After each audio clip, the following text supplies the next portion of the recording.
नमस्कार मैत्रिणींनो, स्वागत आहे तुमचे रेणूच्या व्लॉगमध्ये। आज आपण बनवणार आहोत समर स्पेशल असं घट्ट मलईदार दही। जास्त प्रमाणात दही लावण्याकरता मी एका मोठ्या पातेल्यामध्ये 1.5 लिटर दूध घेतलं आहे। पातेलं आपण एकदम स्वच्छ धुवून घ्यायचं आणि त्यामध्ये कच्चं दूध घ्यायचं। आता हे दूध मी गॅसवर गरम करायला ठेवणार आहे।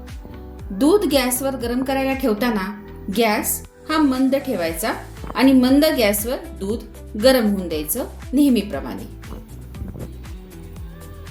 हे पहा, मी गॅसवर दूध ठेवले गरम करायला। आता एकदम बारीक गॅसवर आपल्याला हे दूध गरम करून घ्यायचंय। त्याला अर्धा तास लागेल, पाऊण तास लागेल, जितका वेळ लागेल तेवढा चालेल। हे बघा, हे दूध चांगलं गरम झालंय। मला ह्याला अर्धा तास गॅसवर ठेवावं लागलं। आता मी गॅस बंद केलाय। आता आपण 1 ते 1.5 तास ह्याला थंड होऊन द्यायचे। ॲक्युरेट टाइम हे थंड झाल्यावर मी तुम्हाला सांगते।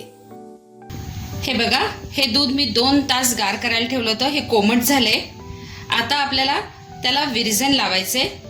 मध्ये मी ह्या दुधाची जी साई आहे त्याच्यामध्ये एक होल पाडले आणि त्यामध्ये मी 2 चमचे ताक घालते त्या होलमध्ये। आता उन्हाळ्याचे दिवस आहेत, जास्त ताक आपण घालणार नाही, नाहीतर दही आंबट होईल।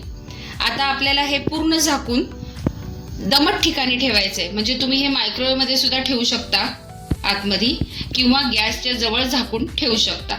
आपण आता हे दुसऱ्या दिवशी ओपन करून बघणार आहे। आता आपण ते दही झाले का ते ओपन करून पाहूया। मी दुसऱ्या दिवशी सकाळी हे दही बघतीये। हे बघा, दह्यावर बघा कशी छान साई आली, हे बघा मलई आली। हे बघा, तुम्ही बघू शकता। हे बघा, एकदम डेअरीमध्ये मिळतं त्या पद्धतीने हे दही झालंय। पूर्ण घट्ट झालंय, बिलकुल दह्यामध्ये पाणी नाहीये। हे बघा, पूर्ण उलटं केलं तरी तिथे हे असं सांडत नाहीये। हे मी एका भांड्यात काढून दाखवते तुम्हाला।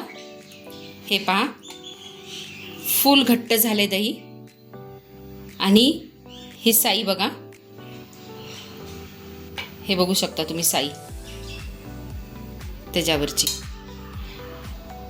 ह्याची लस्सी खूप छान होईल, मलईवाली। ही माझी दह्याची रेसिपी तुम्हाला कशी वाटली हे मला तुम्ही कमेंट करून जरूर कळवा। माझ्या रेसिपी अशाच पाहत राहा आणि बनवत राहा। आणि हो, माझ्या चॅनेलला लाईक, शेअर, सबस्क्राईब जरूर करा। धन्यवाद।